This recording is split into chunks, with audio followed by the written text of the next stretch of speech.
ইকুইপাথ science চেনেলটোলৈ সকলোকে স্বাগতম জনাইছোঁ। আজি ইয়াতে মই এখন সৰু তালিকা বনাই লৈছোঁ য'ত আমি cubic system, simple cubic, FCC face centred আৰু BCC বডি চেণ্টাৰ্ড কিউবিক চেলৰ কাৰণে কি হ'ব ইয়াতে আমি মানে ৰিলেশ্যনশ্বিপ এটা উলিয়াইছোঁ between the nearest neighbour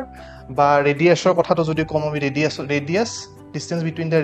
radius of the element or radius of the sphere or some henekwa or plus d is the distance between the nearest neighbor. গতিকে এই ফৰ্মুলা কিটা মনত ৰাখিব লাগিব for cubic system d equals to twice r আৰু r ৰ ভ্যালুটো আমি কি a/2 উলিয়াব পাৰো তাৰপিছত FCC কাৰণে d equals to a/2 √2 আৰু r ৰ ভ্যালুটো হৈছে a/2 d ভ্যালুটো আৰু r ৰ ভ্যালুটো হৈছে a/2 √2 আৰু BCC কাৰণে √3 a/2 আৰু r ৰ ভ্যালুটো হৈছে √3 a/4 এটো ডাইৰেক্টলি সুধে প্ৰশ্ন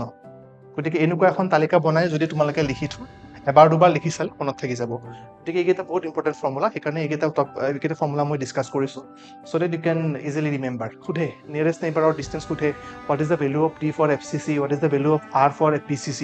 গতিকে এইখিনি বস্তু তোমালোকে ভালকে মনত ৰাখিবা তালিকা ৰূপে বনাই ললে it will be very easy for you to remember thank you so much